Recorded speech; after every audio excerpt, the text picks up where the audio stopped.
नमस्कार। स्वदेश न्यूज के खास कार्यक्रम छत्तीसगढ़ की बात में आप सभी का बहुत बहुत स्वागत है। छत्तीसगढ़ की बात में आज हमारे मेहमान हैं रायपुर राजधानी के पहले commissioner, police commissioner Sanjeev Shukla ji, जो कि सीनियर आईपीएस ऑफिसर है, 5 जिलों के एसपी रह चुके हैं, बिलासपुर के आईजी रह चुके हैं और इनको छत्तीसगढ़ में पहले कमिश्नर, पुलिस कमिश्नर होने का सौभाग्य प्राप्त हुआ है। हमारे साथ मौजूद हैं, बहुत बहुत स्वागत है। बहुत बहुत स्वागत, धन्यवाद। संजीव जी, कमिश्नर के रूप में आपकी पुलिसिंग हम पिछले 25 साल से तो छत्तीसगढ़ में देख ही रहे हैं, उससे पहले से आप हैं। कमिश्नर के रूप में अनुभव कैसा रहा, कैसी चुनौतियां हैं? निश्चित रूप से थोड़ी अलग प्रकार की चुनौतियां हैं। राजधानी की पुलिसिंग की चुनौतियां अलग प्रकार की होती हैं, जिसमें कानून व्यवस्था से जुड़ी हुई पूरे प्रदेश की कानून व्यवस्था यहाँ होती है, महत्वपूर्ण व्यक्तियों की सुरक्षा होती है, अपराध नियंत्रण होता है और उसके साथ साथ चूँकि ये नया कमिश्नरेट बना है तो जो एक इस कमिश्नरेट को इंफ्रास्ट्रक्चर इसका खड़ा करना, इसकी परंपराएं बनाना और एक सिस्टम डेवलप करना, उस तरीके की चुनौतियाँ, सभी चुनौतियाँ उस तरीके की इस समय पुलिस कमिश्नरेट के समक्ष हैं। आपने एसपी के रूप में 5 जिलों की कमान संभाली, आईजी के रूप में कमान संभाली। अंतर मोटे तौर पे जो पढ़े लिखे लोग हैं उनको तो कुछ पता होता है कि कानूनी क्या बारीकियां आ जाती है, अंतर क्या आ जाता है एक पुलिस आईजी के रूप में, एसपी के रूप में और एक कमिश्नर के रूप में। थोड़ा सा उसको समझाना चाहेंगे, हमारे दर्शक उसको जानना चाहेंगे कि क्या खास अंतर आया है। देखिए, पहले रायपुर जिला पुलिस जिला हुआ करता था, जिसमें पुलिस अधीक्षक एक ऑफिसर थे जो यहाँ काम करते थे। कमिश्नरेट बनने के बाद जो पहला जो महत्वपूर्ण अंतर आया है वो पर्यवेक्षण के स्तर में आया है। यहाँ जो ये प्रणाली है ये ऑफिसर ओरिएंटेड प्रणाली है। इसमें अधिकारियों की संख्या, पर्याप्त संख्या में अधिकारी पदस्थ किए गए हैं। सुपरविजन का लेवल बहुत बढ़ गया है। पहले लेवल पर एसीपी हैं, असिस्टेंट कमिश्नर ऑफ पुलिस, उनके ऊपर एडिशनल डीसीपी हैं, additional deputy commissioner of police, फिर डिप्टी कमिश्नर ऑफ पुलिस हैं, फिर एडिशनल कमिश्नर हैं और फिर कमिश्नर हैं। तो 5 लेवल पे सुपरविजन का लेवल आ गया है। पहले ये 3 लेवल पे हुआ करता था। तो जो थानों के प्रतिदिन के काम हैं उस पे जो वरिष्ठ अधिकारियों का पर्यवेक्षण है वो बहुत ही सूक्ष्म स्तर पर हो गया है। तो एक तो पर्यवेक्षण सूक्ष्म स्तर पे हो जाने से थाने के कामकाज में जो सुधार है वो दिखेगा।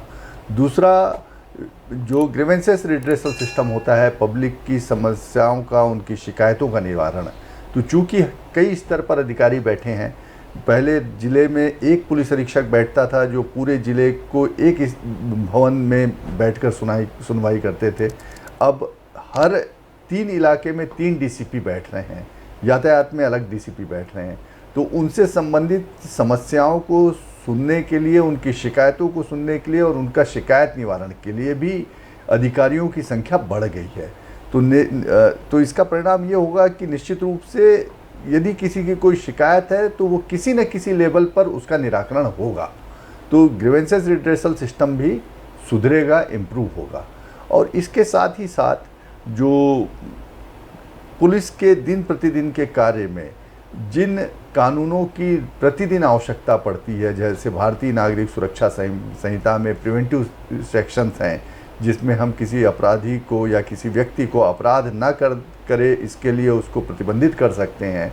उसके अतिरिक्त यातायात से संबंधित, छत्तीसगढ़ सुरक्षा अधिनियम से संबंधित कुछ ऐसे कानून हैं जिनका उपयोग पुलिस को दिन प्रतिदिन के कार्य में करना पड़ता है। उनसे संबंधित अधिकार भी पुलिस को दिए गए हैं। तो वो जो मजिस्ट्रेटियल अधिकार इससे संबंधित जो हैं पुलिस को मिले हैं, तो उनमें गति आएगी कामों में और उसका सीधा फ़ायदा आम जनता को और समाज को मिलेगा, मुझे ऐसा लगता है। अभी तक, हालांकि अभी बहुत कम समय हुआ है तो अभी इसका उस रूप में मूल्यांकन नहीं किया जाना चाहिए, लेकिन as a head of police और एज ए कमिश्नर मैं आपसे जानना चाहूँ तो उसका कुछ वो परिणाम दिखने लगा है? नेचुरली देखिए, कुछ एग्जाम्पल अगर आप दे सके तो। देखिए, यदि आप देखें तो इस बार प्रिवेंटिव सेक्शन में हम लोगों ने कोशिश की कि जितने शहर के अपराधी हैं होली के पहले सबको प्रतिबंधित करें और हम कोशिश करें कि जो भी अपराधी है वो बाउंड ओवर हो जाए और उसको या तो बाउंड ओवर हो जाए या फिर वो जेल में निरुद्ध हो जाए। और इन अधिकारों का सभी एसीपीज़ ने प्रभावी तरीके से उपयोग किया और उसका परिणाम रहा कि 3 दिन, इस बार की होली 3 दिन की थी और 3 दिन की होली में शहर में कमिश्नरेट क्षेत्र में कोई भी गंभीर घटना नहीं हुई। क्योंकि यातायात के अधिकारी दिन भर सड़क पर रहते हैं, उन्हें ये समझ में आता है कि क्या प्रिवेंटिव ऑर्डर किया जाए जिससे कि यातायात स्मूथ हो सके। तो ऐसी जो छोटी छोटी चीज़ें हैं जो दैनिक रूप से अपराध नियंत्रण के लिए और यातायात के सुचारू संचालन के लिए ज़रूरी है, पुलिस को ये अधिकार मिल जाने से उस काम में काफ़ी मदद हो रही है। और ये हम कह सकते हैं कि अपराधियों के लिए एक बड़ा सबक भी है और उनके लिए चेतावनी भी है कि भैया अब कोई डिले नहीं होने वाला है, अब हमारे पास पूरा अधिकार है और बदमाशी करोगे तो तुरंत कार्रवाई होगी। निश्चित देखिए, इन अधिकारों के साथ साथ दायित्व भी है। हम लोगों ने इस बात को समझा है, इसका प्रशिक्षण कराया है अपने अधिकारियों को। अब तक इन अधिकारों के उपयोग से संबंधित कोई भी शिकायत प्राप्त नहीं हुई है कि इन अधिकारों के उपयोग में कहीं कोई कोताही बरती गई है। तो निश्चित रूप से उसका परिणाम सकारात्मक रूप से दिख रहा है। एक महत्वपूर्ण बात ये भी आती है कि पुलिस को अधिकार मिल जाएंगे तो उसका दुरुपयोग होगा। पुलिस की एक छवि जो जिस तरीके से है देश में, न केवल राज्य की बात करें, एक देश में छवि है ऐसी बनाई गई है या बनी हुई है, तो वो आप एज ए कमिश्नर कि वो स्थिति न बने और उसका दुरुपयोग कहीं कोई भी पुलिस वाला न कर सके, इसके लिए क्या एहतियात बरते जा रहे हैं? देखिए, हमने अपने सभी अधिकारियों की कई चरण की ट्रेनिंग कराई है। कानून में जो अधिकार मिले हैं उसके साथ साथ उसके जो उत्तरदायित्व हैं, वो दोनों चीज़ें अपने अधिकारियों को ठीक ढंग से उस बात को बताई गई है। और उसके साथ ही साथ पुलिस या कोई भी एजेंसी अंतिम नहीं होती। जो भी काम हम करेंगे वो कई स्तर पर उसका मूल्यांकन होगा। यदि वो कार्य हमारा कानून सम्मत नहीं है तो उसको न्यायालय में उसको चुनौती भी दी जा सकती है, और न्यायालय में चुनौती दी जाएगी तो न्यायालय उसकी परीक्षण भी कर सकता है कि हमारे आदेश का। तो ये सब चीज़ें हम लोगों के ध्यान में हैं। जिस तरह से राजनीतिक हस्तक्षेप है, जिस तरह से होता है, और उस तरह का कोई राजनीतिक हस्तक्षेप यहाँ पर न हो और उस तरह से कोई कार्रवाई न हो, इसको लेकर के भी कोई एहतियात है? मेरी जितनी सेवा काल है, मेरा इस तरीके का कोई भी अनुभव नहीं है कि पुलिस के कार्य में कोई भी व्यक्ति हस्तक्षेप करता है। यदि कानून सम्मत कार्य पुलिस अधिकारी करता है और सीधे सीधे कानून की परिभाषा के अनुसार चलता है, तो उसमें कभी भी सामान्य तौर पर कोई हस्तक्षेप इस तरीके का नहीं होता है। और जहाँ तक आप राजनीतिक व्यक्ति की बात कर रहे हैं, तो कोई भी जनप्रतिनिधि जो किसी भी राजनीतिक दल का है, यदि वो जनप्रतिनिधि है तो नेचुरली जनता उसके पास पहुँचती है अपनी समस्या को लेके, और उनका कर्तव्य भी है और उनका दायित्व भी है कि उस समस्या को वो संबंधित विभाग के समक्ष उठाए। और संबंधित विभाग जिसके समक्ष वो उठाते हैं, यदि उनकी बात सही होती है तो उसको मानना हमारा भी कर्तव्य है। यदि वो कोई सही बात जनप्रतिनिधि की तरफ से आ रही है तो उसका पालन होना चाहिए। तो इसको हस्तक्षेप के रूप में देखा जाना उचित नहीं है। इसको इस रूप में देखा जाना चाहिए कि जनता को अच्छी सेवा उपलब्ध कराने के लिए सभी लोग मिलकर काम कर रहे हैं। लेकिन एक छवि ये भी है कि ये जो सेवा है और जो अधिकार मिलने की बात है और न्याय मिलने की बात है, ये जो सबसे अंतिम तबका है, जो गरीब तबका है, जिसको सबसे ज़्यादा ज़रूरत है उसको नहीं मिलता है। पैसे वाले को मिल जाता है, प्रभावशाली लोगों को मिल जाता है, और गरीब बेचारा जो है वो दर दर की ठोकरें खाता रह जाता है। ये यानी परसेप्शन के रूप में इस बात को आप कह रहे हैं, लेकिन विशिष्ट रूप से ऐसी कोई शिकायत, ये इतने अधिकारी जो बैठे हैं वो इसी काम के लिए बैठे हैं कि कोई विशिष्ट शिकायत हो तो उस पर कार्रवाई की जा सके। न्याय मिलने में या उसके रिपोर्ट पे कार्रवाई होने में कोई दिक्कत हुई है तो उसके निवारण के लिए ही इस सिस्टम में इतने लेवल पे इतने अधिकारी बैठे हुए हैं। मतलब ये हम कह सकते हैं, और आप आश्वस्त करना चाहते हैं रायपुर की जनता को कि भैया परसेप्शन जो भी है, फिल्मों में जो दिखाया जा रहा है या दिखाया जाता रहा है, सीरियल में आप जो देखते हैं, उससे अलग छवि रायपुर पुलिस की है और वैसी आपको सेवा मिलेगी। निश्चित रूप से रायपुर पुलिस जनता के लिए है। हम लोगों को, हमारी पूरी टीम को कमिश्नरेट में जो अधिकारी पदस्थ हुए हैं, तो एक बैलेंस टीम यहाँ पे पदस्थ की गई है और हम पूरी टीम को इस बात का आभास है कि सरकार ने, शासन ने बड़े विश्वास के साथ इस टीम को यहाँ बैठाला है और इस बात का भी हम लोगों को आभास है कि जनता की बहुत सारी अपेक्षाएं हमसे हैं। राजधानी रायपुर की कई बड़ी समस्याएं, जिसमें एक की तरफ आपने इशारा किया, ट्रैफिक, उसको आप संभाल रहे हैं।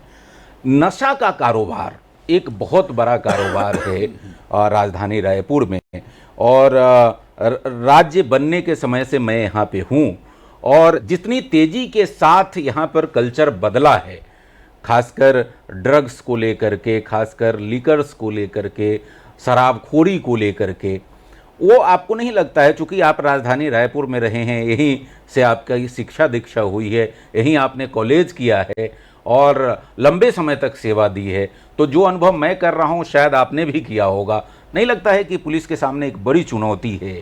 निश्चित रूप से आप सच कह रहे हैं और ये सिर्फ रायपुर नहीं बल्कि इस समय पूरे प्रदेश और पूरे देश की लॉ एनफोर्समेंट एजेंसी के लिए एक बड़ी चुनौती है कि हमको अपनी युवा पीढ़ी को, अपने युवाओं को इससे बचाना है और इस दायित्व को और इस चुनौती को हम लोग समझ रहे हैं। हम प्रत्येक प्रकरण में ये कोशिश कर रहे हैं कि सिर्फ कुरियर के खिलाफ कार्रवाई ना करें, बल्कि जिसने सप्लाई की है उस सप्लायर को और जो रिसीव करने वाला था उस रिसीवर को, उसके खिलाफ भी कार्रवाई करें। इसमें जब भी कार्रवाई हो, एंड टू एंड कार्रवाई हो। जो अभ्यस्त लोग हैं उनके खिलाफ पिट एनडीपीएस के तहत कार्रवाई करें। डिमांड को कंट्रोल करने के लिए और डिमांड जनरेट ना हो, इस दिशा में काम करने के लिए सोसाइटी, एनजीओ और शासन के जो दूसरे विभाग हैं उन सबको मिलकर, उन सबके साथ मिलकर हम लोग कोशिश कर रहे हैं कार्रवाई करने की। तो ऐसा कोई कारण नहीं है कि आने वाले कुछ महीनों में हम इस पे प्रभावी नियंत्रण ना लगा सके। आप ये कहना चाहते हैं कि पुलिस तो अपना दायित्व जो है वो कर रही है, लेकिन साथ साथ सोशल जो रिस्पॉन्सिबिलिटी का पार्ट है वो समाज को उठाना पड़ेगा? निश्चित रूप से सबको करना पड़ेगा। देखिए, कोई भी व्यवस्था, ये मुझे स्वीकार करने में कतई संकोच नहीं है कि बिना सोसाइटी के, बिना जनता के सहयोग के पुलिस कुछ भी अच्छा नहीं कर सकती। हम कुछ भी करना चाहेंगे तो उसमें मुझे इस शहर के सभी लोगों का सहयोग चाहिए। जब तक शहर का हर व्यक्ति, समाज का हर व्यक्ति अपनी जिम्मेदारी को समझकर उसमें अपना कंट्रीब्यूशन नहीं देगा, तब तक हम 100% किसी भी चीज़ में सफल नहीं हो पाएंगे। तो मुझे इसमें पूरे शहर की मदद चाहिए, सभी लोगों की मदद चाहिए। सभी अपना अपना दायित्व इसमें पूरा करें। यदि कहीं भी ऐसी कोई चीज़ है शहर के किसी भी व्यक्ति के जानकारी में है तो वो हम लोगों से संपर्क कर सकता है। यदि उसको लगता है कि पुलिस को इस दिशा में ये कार्य करना चाहिए तो निश्चित रूप से हम लोग वह काम करेंगे। और इसी में एक पुलिस की बात थी, सोशल पुलिसिंग, तो क्या राजधानी में उसको भी आप कुछ बढ़ावा देने की और ऐसी कोई योजना है क्या? हम लोगों ने पिछले 2 महीने से संवाद से समाधान इस नाम से एक कार्यक्रम शुरू किया है और उस कार्यक्रम का भी उद्देश्य यही है कि समाज को अपने साथ जोड़ें और हम समाज से क्या चाहते हैं ये लोगों को बताएं और लोग हमसे क्या चाहते हैं वो उनसे सुने, संवाद करें और उस संवाद से जो चीज़ निकल के आए उन चीज़ों का समाधान करें। पिछले कुछ वर्षों में देखने को आया राजधानी रायपुर में जो खासकर नशे की कारोबार की जिसकी हम चिंता कर रहे थे और जिस पे चर्चा कर रहे थे, वो ज़्यादा जो हमारा नाइट कल्चर शुरू हुआ है राजधानी में, नाइट क्लब का कल्चर, वहाँ से कहीं ना कहीं वहाँ से तार जुड़े हुए रहे हैं, जितने भी ड्रग की सप्लाई लाइन हो चाहे बाकी चीज़ों को। तो क्या इस पे भी आप कुछ कंट्रोल करने की आपकी योजना है? रात में देर रात तक शराबखोरी ना हो, वहाँ पे ड्रग की सप्लाई ना हो, क्या है योजना? देखिए, हमने कमिश्नरेट क्षेत्र में ये तय किया है कि रात में जो निर्धारित समय है उसके पश्चात कोई भी क्लब, कोई भी होटल, कोई भी बार, कोई भी दुकान ना खुली रहे। जो निर्धारित समय है उस पर निश्चित रूप से बंद हो जाए और ये कार्रवाई हम लोग दिन प्रतिदिन कर रहे हैं। ये कोई हमारा अभियान नहीं है, ये हमारे 365 दिन की कार्रवाई है। समय पे ऐसी सब जगह जहाँ पे ये सब चीज़ों की शिकायत होती है वो समय पे बंद हो जाए, ये हम लोग सुनिश्चित कर रहे हैं। पिछले दिनों ही 3 बार जो थे, जो समय के बाद खुले हुए थे, उनको लाइसेंस निलंबित करने का डीसीपी के माध्यम से कलेक्टर को प्रस्ताव गया था और कलेक्टर साहब ने 3 बार का लाइसेंस निलंबित भी किया रायपुर में। और उसके साथ ही साथ रात को हम लोग नियमित रूप से इस बात की चेकिंग भी कर रहे हैं कि शराब पीकर या नशे की हालत में लोग शहर में ना घूमें। तो ये जो भी कार्रवाई जो आप बता रहे हैं कि शहर में नाइट में इस तरीके की चीज़ें होती है, उसको नियंत्रित करने के लिए हम लोग लगातार काम कर रहे हैं। और मैंने जैसे कि पहले भी कहा, ये हमारा कोई अभियान नहीं है, ये हमारे 365 दिन की कार्रवाई रहेगी। पूरे साल भर, पूरे 365 दिन हम ये करेंगे। अभी आपने कुछ जो रायपुर में जो अलग अलग गैंग्स है उसकी आपने लिस्टिंग की है। जितने पहले से तय थे उससे ज़्यादा भी गैंग आए सामने। ये कितनी चुनौती है और इस पर किस तरह से कंट्रोल आप कर रहे हैं? लगभग हम लोगों ने 18-19 ऐसे ग्रुप को चिन्हित किया है जो गैंग के रूप में अपराधों में सक्रिय हैं और आगे चलकर वो कानून के लिए चुनौती बन सकते हैं। और उनकी हम सभी लोगों की गैंग हिस्ट्री शीट खोल रहे हैं और उनको प्रतिबंधित भी कर रहे हैं, उनके खिलाफ कार्रवाई भी कर रहे हैं और इस बात को सुनिश्चित कर रहे हैं कि उनको पूरी तरीके से नियंत्रित किया जा सके। चलिए, ये तो रायपुर राजधानी की बात हुई। कुछ आपके व्यक्तिगत जीवन से हम बात करते हैं। आप छत्तीसगढ़ में जन्मे पले बढ़े, राजधानी रायपुर में आपकी पढ़ाई हुई, कॉलेज हुआ, भोपाल से लेकर के नरसिंहपुर और पूरे छत्तीसगढ़ कोंटा तक और बिलासपुर से लेकर जसपुर तमाम जगह पे आपने काम किया और अब राजधानी रायपुर के पहले, छत्तीसगढ़ के पहले पुलिस कमिश्नर बने।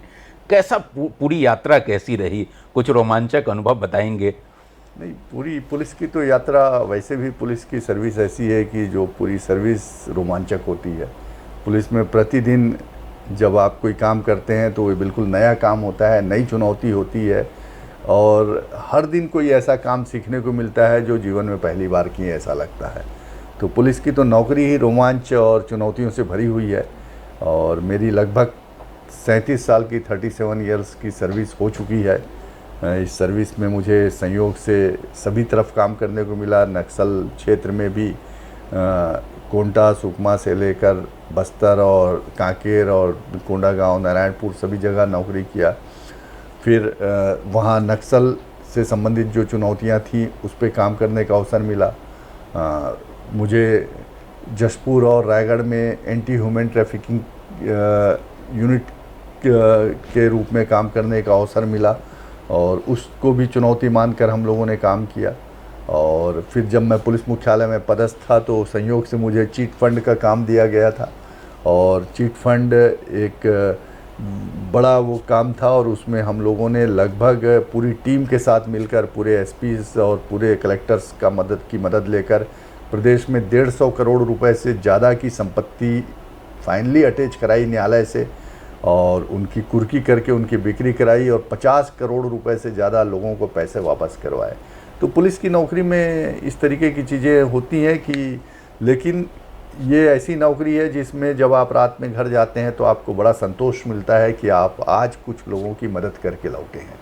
तो ये बड़ी संतोष देने वाली और बहुत ज़्यादा लोगों की मदद करने का अवसर देने वाली नौकरी है और मुझे लगता है इस पूरी यात्रा में जो कुछ भी किया उससे मैं पूरी तरीके से संतुष्ट हूँ।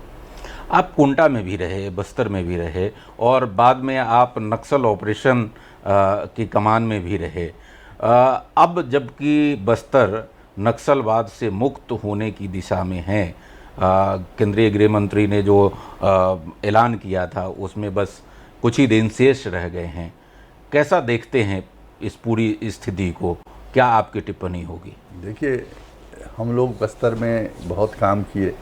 यदि आज से 3 साल 4 साल पहले कोई बोलता कि हिंदुस्तान से नक्सलवाद ख़त्म हो जाएगा तो वो एक दिवा स्वप्न लगता था।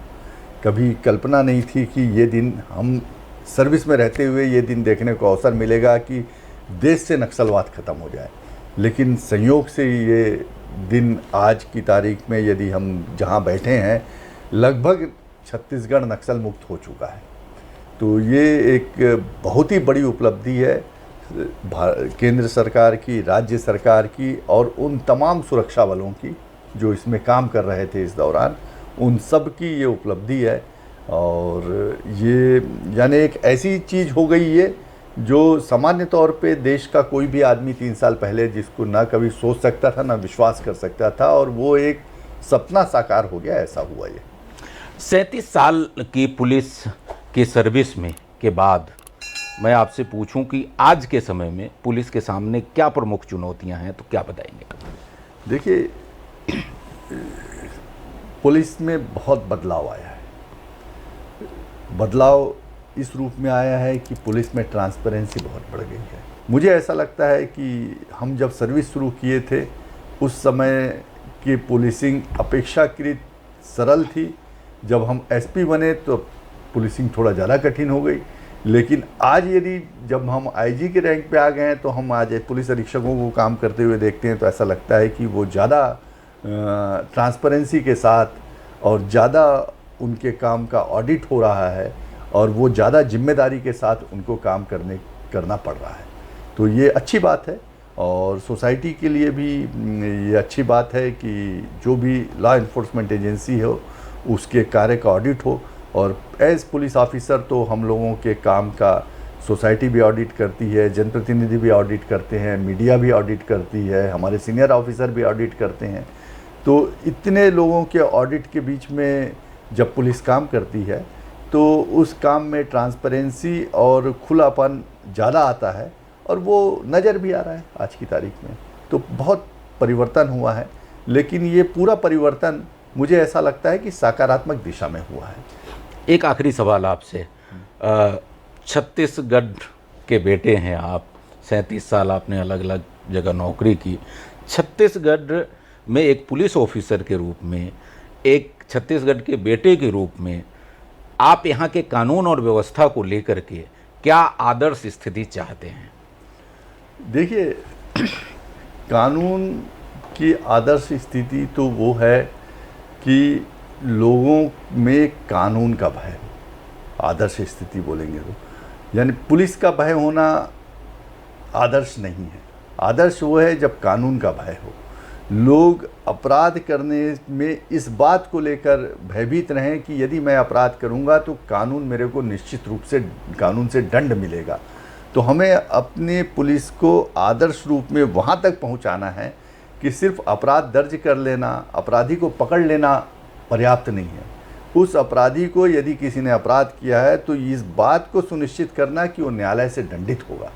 यदि हम वहाँ तक की यात्रा अपनी पूरी कर पाए, यदि हम अपने कन्विक्शन रेट को वहाँ तक पहुँचा पाए, तो ये कह सकते हैं कि हम एक आदर्श इन्फोर्समेंट एजेंसी की स्थिति में पहुँच गए।